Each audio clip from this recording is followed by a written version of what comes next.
네, 여러분 안녕하세요. 조응만입니다. 이번 시간에는 우리가 그 플라톤의 그 심포지온이라고 하는데요. 그 향연입니다. 네, 보통 번역을 할 때요. 이 히라버는 우리가 심이라고 했을 때 함께이고, 포시스라고 하면 마신다 이런 뜻이거든요. 그래서 본래는 그냥 이렇게 함께 마신다라는 뜻이 있는데, 요게 이제 심포지온 하게 되면은 요거 이제 함께 마시는 모임을 얘기하거든요. 그러니까 우리가 드링킹 파티라고 이렇게 얘기할 수가 있겠습니다.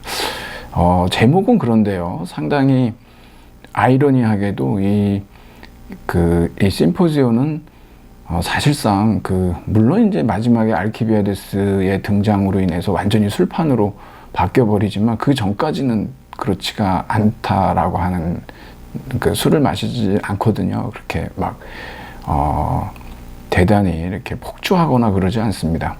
그건 제가 조금 이따가 말씀을 더 드리도록 하겠습니다. 지금은 우리가 이제 심포지움이라고 해가지고 학술 대회에다가 이제 많이 쓰죠. 네. 근데 보통은 이제 드링킹 파티다라고 하는 겁니다. 플라톤의 이 심포지온, 향연이라고 이렇게 번역이 되고 또 잔치라고도 하고 뭐 그런데 이 심포지온은 우리나라에 이제 번역서가요 한 17종 정도 된다라고 합니다. 지금은 더 늘어났죠. 물론 제가 다 확인해 보지는 못했지만 이제 외대 명예교수신 박희영 선생님의 조사에 의하면 그렇다라고 합니다. 그런데 대부분 이제 일본에서 중역된 것들이어가지고, 이 히라버에서 이제 우리나라 말로 이렇게 직접 번역된 거는, 한 15년, 20년 정도? 예, 그렇게 됐다라고 보시면 될 겁니다.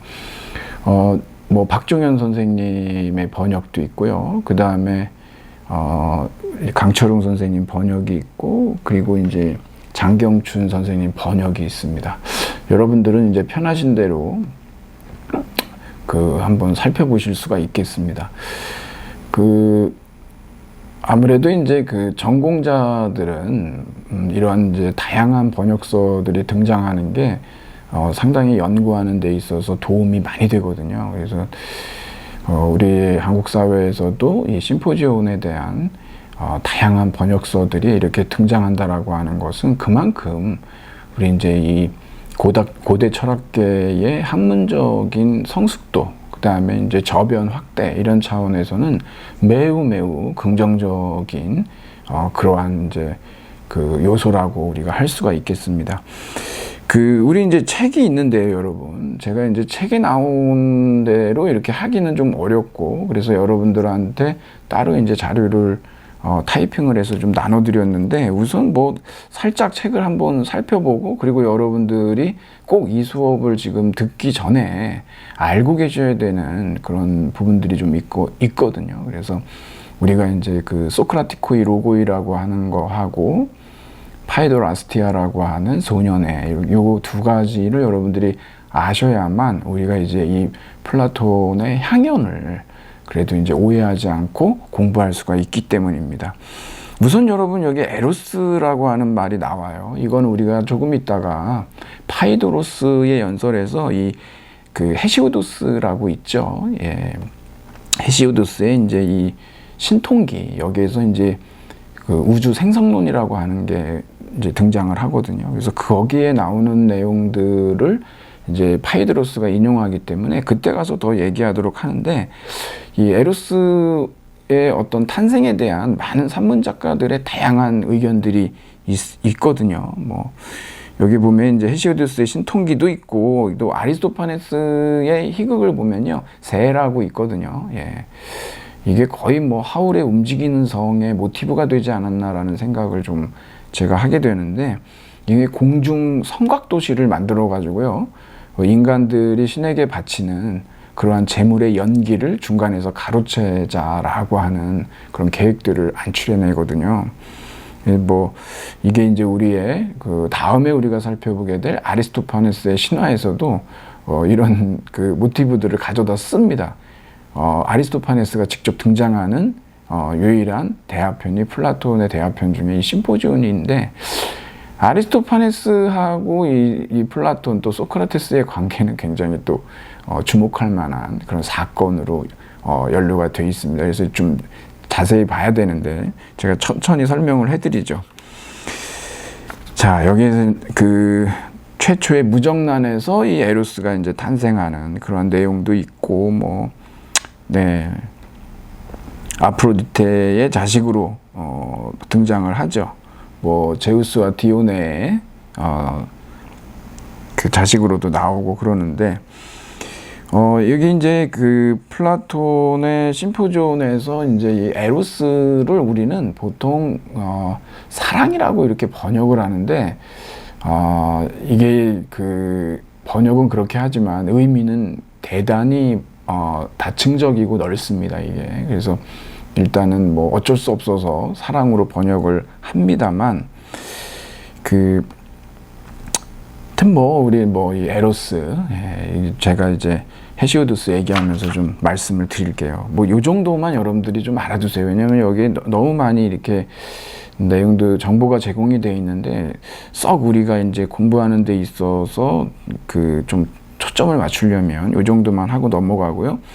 그리고 여러분 여기 행복, 에우다이모니아가 있잖아요. 요거는 제가 여기 지금 나와 있는 내용들을 여러분들이 좀 읽어보시면 아시겠지만, 이 고대 그리스 사람들이 갖고 있었던 이 행복론이 있어요. 특히 여기에서 여러분 이 니코마코스 율리악, 아리스토텔레스의 이 저작은 아주 이 행복론과 관련된 가장 대표적인 저작인데, 그런데 제가 여러분한테 이제 과제로도 내드렸지만, 여러분이 이제 서은국 선생님의 행복의 기원을 한번 보시면 이 아리스토텔레스와 다인의 이 두 사람의 행복론이 어떻게 다른지, 그리고 우리는 어떤 행복을 할 수 있는지, 이렇게 해서 이제 얘기가 좀 나오는데요. 저는 여러분께 그 행복의 그 밑에, 위에서 두 번째 줄에 보면은 그 human flourishing이라고 나오잖아요. 이거 여러분 인간 번영이라고 하는 것보다는 이 flourishing은 번성이라는 뜻입니다. like a flower예요. 여러분 꽃처럼. 되게 멋지죠, 여러분. 여러분 행복이라는 거는 여러분들이 꽃처럼 피어나는 겁니다, 이게. 그런데 여기 이 아리스토텔레스가 얘기하는 이런 어떤 목적론적인, 그리고 어떤 정말 인간의 좋음 중에 최고로 좋은 것으로서의 행복이라고 하는 거는요, 너무너무 어려워요. 그래서 제가 여러분한테 여러분이 정말 지금 이러한 팬데믹 시국에 정말 손으로 잡을 수 있는, 그리고 여러분이 충분히 성취 가능한 그러한 어떤 행복을 소개해 드리고자 이제 그 책을 제가 여러분께 일종의 여러분 좀 도움이 되시라고 좀 읽어보시라고 한 거죠. 여기에 나와 있는 이 내용들은 여러분들이 그 책을 보면서 같이 살펴볼 수 있기 때문에, 일단은 여러분 이 행복에 대한 얘기, 이 아리스토텔레스의 행복론하고 어떤 다윈의 행복론하고 어떤 차이가 있는지를 여러분들이 한번 비교해 보시면 되게 재미있을 겁니다. 세 번째로 이제 욕망이라고 하는 게 있는데, 여러분 사실 우리 에로스라고 하는 거 있잖아요. 사랑이라고도 번역할 수 있지만 요건 또 욕망이라고 하는 것으로 또 번역도 가능합니다, 이게. 그래서 우리 이제 이 연설 중에서 소크라테스 디오티마 연설이 있는데, 거기에서 이제 사랑은 욕망이다라고 얘기하면서 진행되는 부분들이 있어요. 결핍으로서의 욕망이죠. 근데 여기 이제 이런저런 내용들이 나와 있지만, 이거는 이렇게 쉽게 얘기할 수가 없는 부분이거든요. 왜냐하면 이 에로스라고 하는 거는 되게 역사적이고, 그리고 또 시대마다 이것에 대한 해석이나 뉘앙스들이 다르기 때문에 이게 한꺼번에 얘기하기가 어렵습니다. 그래서 우리는 어디에 집중할 거냐면 플라톤의 심포지온에 나오는 에로스, 고대 그리스 사람들이 가지고 있었던 그 에로스 개념, 에로스론, 특히 플라톤의 에로스론에 좀 집중해 볼 겁니다. 그리고 넘어가 보죠. 그리고 여러분들이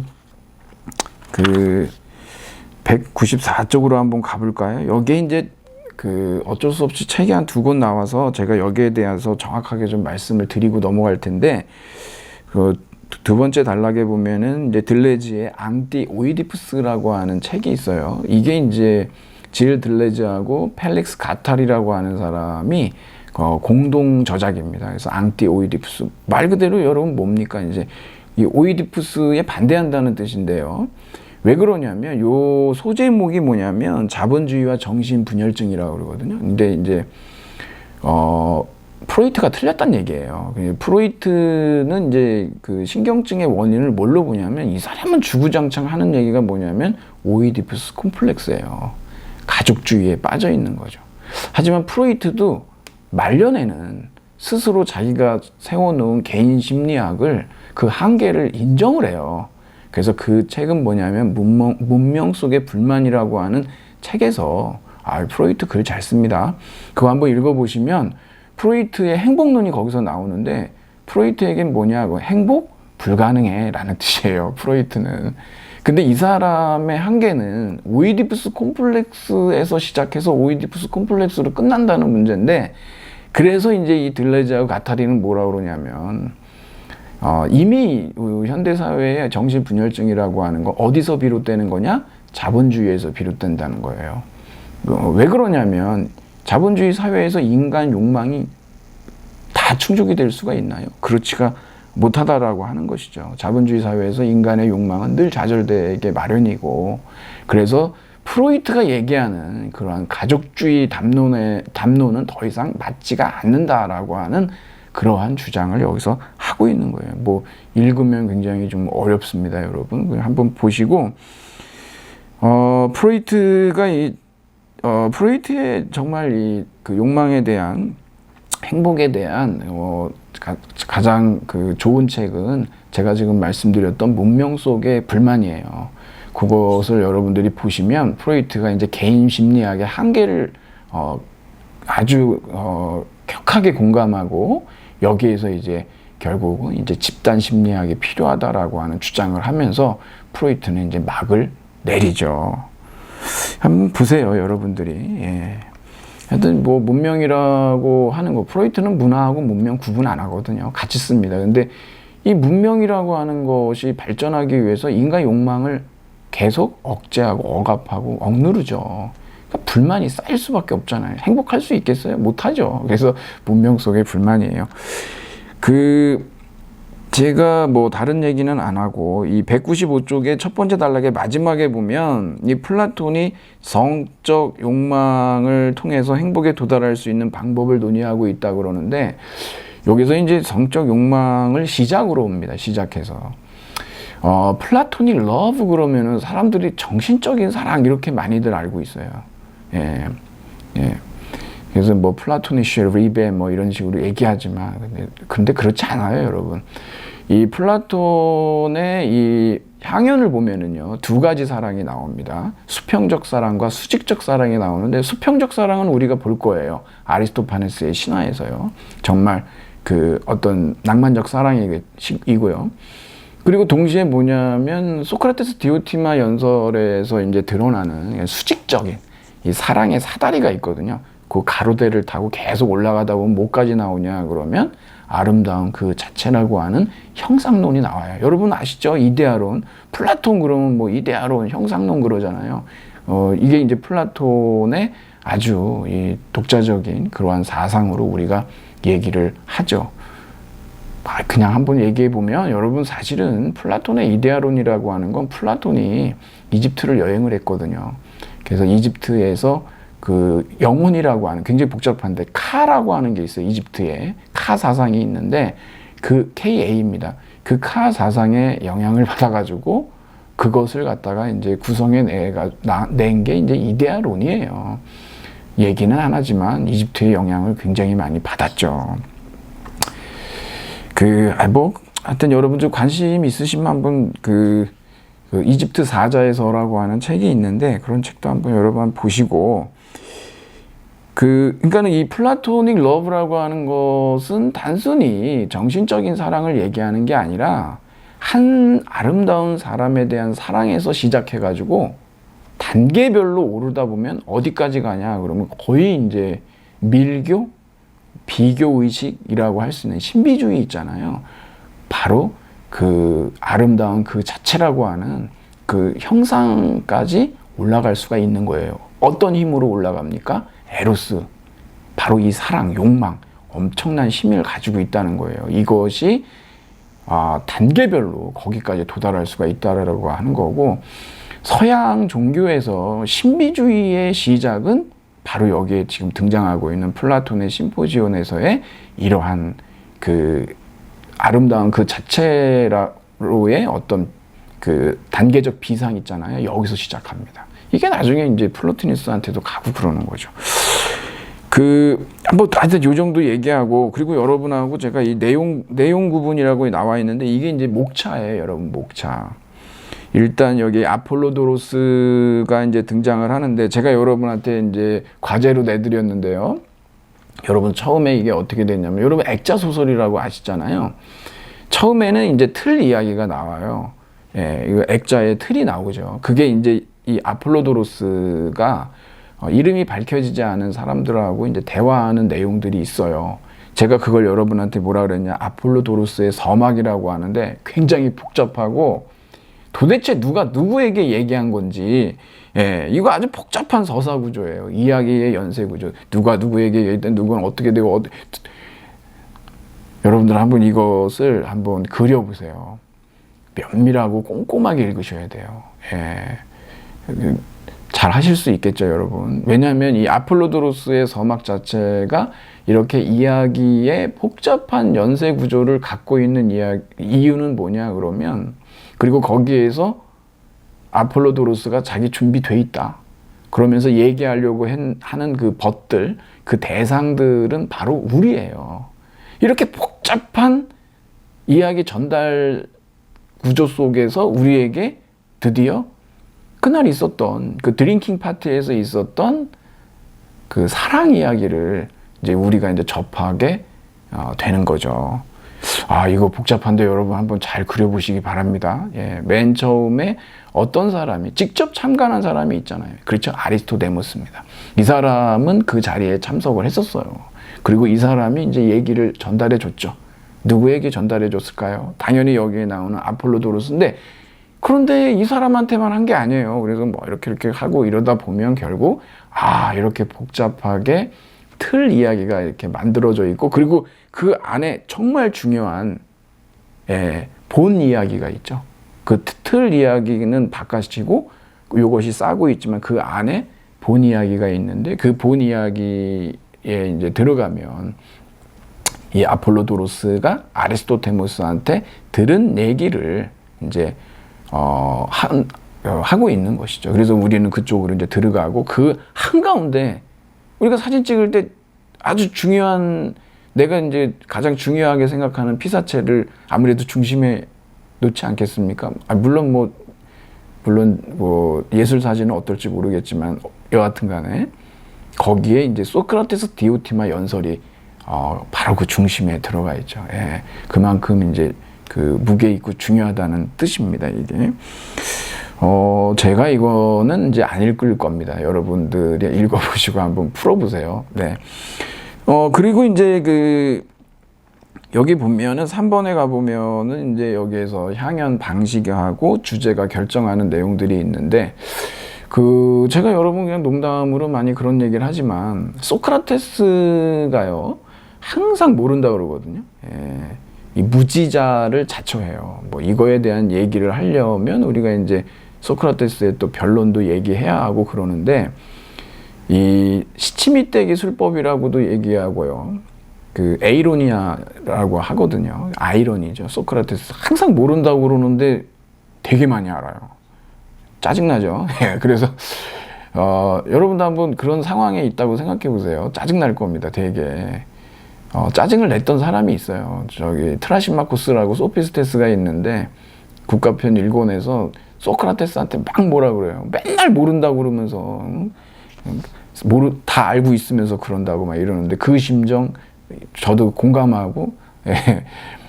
근데 이제 소크라테스 맨날 모른다고 그러는데 유일하게 자기가 안다라고 하는 부분이 있는데, 바로 이제 타 에로티카라고 그래가지고 에로스에 관한 것들, 바로 이 에로스에 대해 사랑밖에 자긴 모른다라고 얘기하는 거죠. 그런데 이렇게 이제 무지자를 자처하는 사람이 처음으로 나 아는 거 있어. 뭔지 알아? 사랑이야. 이렇게 얘기하는데 여러분들이 나중에 이제 가보시면은 소크라테스가 또 그 중요한 사랑 얘기를 할 때 뭐라고 얘기하냐면 이건 가상의 인물이거든요. 여사제인 이 디오티마한테서 들었다고 그래요. 디오티마에서 들었다, 배웠다, 들었다 이 3번이나 얘기하거든요. 이런 얘기들을. 그 보면은 뭐 사랑밖에 모른다고 그러면서도 사실 누구한테 배우고 이런 것들을 보면은 여전히 무지자를 자처하는 그 일관성을 좀 유지하려고 하는 게 아니냐라는 생각이 들기도 하지만 여하튼 처음으로 이제 자기가 본인 스스로가 나는 사랑에 관한 거 외에는 아는 게 없다라고 하면서 사랑밖에 난 몰라 이렇게 얘기를 하는 것이죠. 본래 이 사랑 이야기를 이 향연 자리에서 하게 된 이유는 어디에 있냐면 이 사람들이 모인 이유가요. 기원전 416년에 호스트죠. 아가톤이에요. 아가톤이 비극 경연 대회에서 1등을 했어요. 대단한 일이죠. 그 디오니소스 축제인데요. 디오니소스를 기리는 축제죠. 그래서 이걸 특히 우리 레나이아제라고 얘기하거든요. 그래서 이 레나이아제에서 416년에 처음으로 아가톤이 우승을 하면서 잔치를 이제 열었죠. 근데 그 잔칫날 다음 날이에요. 지금 여기 이 드링킹 파티가 이루어지고 있는 이 심포지온 내용. 왜 그러냐면 소크라테스가 사람 많은 데는 별로 이렇게 가고 싶어 하지 않습니다.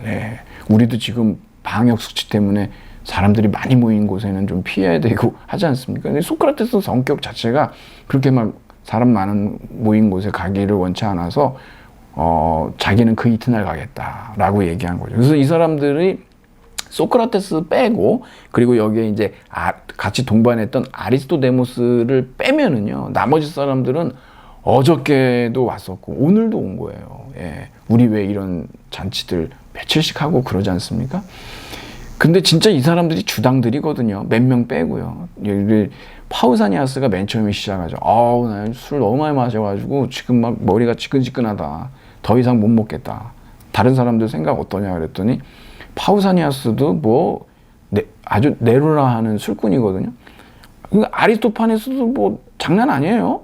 아리스토파네스도 나도 이거 어제 술이 아직 안 깼다. 뭐 힘들다. 뭐 숙취 때문에 얘기하고 그러니까 이제 의사인 에릭 시마코스가 딱 껴들면서 뭐라고 그러냐면 의사니까 당연히 술을 뭐 못하는 건지 안 하는 건지 모르겠지만 술이 약해요. 에릭 시마코스는 집안이 의사 집안이거든요. 그래서 뭐 몸에 좋지 않다는 거 다 알지 않냐 이러면서 근데 이제 아가톤한테 호스트니까 물어보자 그랬더니 아가톤도 술 잘하거든요. 자기도 못 마시겠다. 뭐 소크라테스는 뭐 많이 마시든 적게 마시든 상관없고 면역된 사람이거든요. 술에 취한 모습을 본 적이 없다고 그래요. 알키비아데스도 나중에 그 얘기를 합니다만 그러니까 이제 에릭 시마코스가 이건 뭐 좋은 것도 아니고 그러니까 그러면 우리 오늘은 술을 갖다가 뭐 꼭 이렇게 마셔야 되겠냐 막 이러고 하는데 파이드로스가 이제 에릭 시마코스 그 얘기에 대해서 그런 얘기를 하죠. 내가 뭐 항상 당신 얘기하는 거 내가 항상 따르지만 특히 의술과 관련된 거에 대해서는 자기는 뭐 이의가 없다. 그러면서 분위기가 그냥 완전히 술 안 먹는 걸로 그렇게 이제 흐른 거죠. 그래서 이제 그러면 우리 그냥 강요하지 말고 원래 이 사람들이 주연하는 그 하나의 절차가 있는데요. 이건 뭐 그냥 계속 술잔 돌립니다, 여러분. 그냥 뭐 그래가지고서는 나가 떨어지게 하는 그런 그 주연 방식들이 있거든요, 이 사람들이. 그냥 오늘은 그러지 말고 그냥 즐겁게 마시자. 원하는 만큼 마셔라. 마시기 싫으면 안 마시고 이렇게 된 거예요. 대신에 우리 그 이야기에 취해보자. 그렇게 된 겁니다, 이게. 그러면 어떤 이야기를 할 거냐? 그랬더니 에릭 시마코스가 자기 얘기는 아닌데 이 파이드로스가 평소에 굉장히 여기에 대해서 불만이 많았는데 무엇 때문에 불만이 많았냐면 뭐 심지어는 소금의 유용성에 대해서까지도 찬양하는 그러한 시들이 있는데 왜 에로스 신에 대한 찬미 연설은 없냐라고 불만을 늘 제기했다 이거죠. 그러니까 오늘 우리 에로스에 대해서 한번 연설을 해보자라고 얘기합니다. 모든 사람들이 다 동의를 한 거죠. 여러분들이 여기에서 꼭 유념해서 알아두셔야 되는 건 뭐냐면, 책 제목은 드링킹 파티지만, 그리고 부제는 에로스에 관하여예요. 하지만 이 사람들이 지금 뭐 술에 취해가지고 뭐 술 주정하는 상황에서 에로스에 대해서 찬미 연설을 했다라고 여러분들이 아신다면 굉장히 잘못 알고 계시는 겁니다. 이 사람들은 지금 술에 취하지 않았습니다, 여러분. 그걸 꼭 알아두셔야 되고요. 그 연설자는 7명인데요, 총. 그런데 여러분들이 이게 쭉 세보시면 아시겠죠. 그런데 마지막에 그 알키비아데스, 이 장군인데요. 이 알키비아데스의 연설은 에로스에 대한 찬미 연설이 아니고 소크라테스에 대한 찬미 연설이기 때문에 엄밀하게 좀 나눠놓는다면 6명은 에로스 찬미 연설이지만 알키비아데스는 소크라테스에 대한 찬미 연설을 했다, 이렇게 우리가 얘기할 수 있겠습니다. 물론 소크라테스에 대해서 찬사도 하지만 비난도 같이 하거든요. 우리가 그거는 한번 읽어볼 겁니다. 그리고 제가 여러분한테 이제 말씀드리고 싶은 것은, 여기 이제 197쪽 있잖아요, 여러분. 등장인물. 이거 다 캐릭터들이죠. 여기 보면 뭐 아폴로도로스, 뭐 글라우콘, 포이닉스 막 이런 사람들이 있는데, 여러분들이 이제 아폴로도로스의 서막, 복잡한 연쇄 구조를 보시다 보면 이 인물들을 만나게 되시는데, 제가 말씀드린 대로 여러분들이 이 작품을 대하면서 여러분들이 꼭 유념해 두셔야 되는 한 부분이 뭐냐 그러면, 지금 여기에서 나오는 사랑 관계는요, 여러분 우리가 일반적으로 얘기하는 남녀 간의 낭만적 사랑이 아니에요. 그럼 무슨 사랑일까요? 동성애적 사랑입니다. 그런데 여러분, 우리가 현대 동성애하고요, 고대 그리스의 동성애는 달라요. 그래서 우리는 이것을 정확한 표현으로 어떻게 바꿀 거냐 그러면 소년애라고 바꿀 겁니다. 파이더라스티아라고 하거든요. 그러니까 현대 동성애하고 고대 그리스의 소년애, 이렇게. 그러면 어떻게 다를까요? 그러면 다른 점들이 여러 가지가 있지만 제가 여러분한테 꼭 말씀드리고 싶은 거는 뭐냐면 연령 제한이 있다라고 하는 거예요. 보통 이 소년애적 관계는 나이가 많은 연장자인 자유민 시민이 사랑하는 자입니다. 이걸 뭐라고 그러냐면 에라스테스라고 그래요. 러버가 돼요. 역할 분담이 돼 있어요, 여러분. 이게. 그리고 사랑받는 사람은 연소자죠. 나이가 어려요. 12세에서 18세 정도 됩니다. 그래서 이 나이가 어린 미소년이에요. 이걸 우리가 뭐냐면 사랑받는 자라고 하는데, beloved죠. 에로메노스라고 그래요. 또는 파이스라고도 하고, 노예란 뜻도 있습니다. 또는 타 파이디카, 그래서 소년, 애인, 이렇게도 얘기를 하는 거예요. 그러니까 여러분, 이 관계는 사랑하는 자와 사랑받는 자로 이루어져 있는데 연령 제한이 있다라는 겁니다. 어떻게 연령 제한이 있냐 그러면, 이 사람들이 평생을 사랑하는 게 아니라 이 에로메노스인 이 사랑받는 자가 18세가 넘어가면 이 관계는 종료가 되게 돼 있어요. 만일에 그 나이가 넘었는데도 불구하고 계속해서 소년애적 관계를 맺는다? 그러면 사회적으로 지탄의 대상이 됩니다. 그 이유는 왜 그러냐면, 이 사랑하는 자에 비해서 사랑받는 자는 대단히 수동적인 역할을 감당해야 했거든요. 그 고대 그리스 사람들에게 있어서는요, 이 수동성이라고 하는 거, 특히 남자가 수동적인 태도를 보인다라고 하는 건 대단한 비난의 대상이었거든요. 그래서 18세 이후에, 그러니까 턱에 턱수염 날 때 있죠. 솜털 말고 턱수염이 나면 이 사람들의 관계는 종료가 된다라고 하는 것이죠. 그런데도 계속 좋아하는 사람이 있었을까요? 없었을까요? 있었죠, 여러분. 그 얘기는 제가 2부에서 연결해서 좀 말씀드리도록 그렇게 하겠습니다. 여러분, 그러면 과연 누가 이런 관계를 계속해서 지속했을까? 평생을.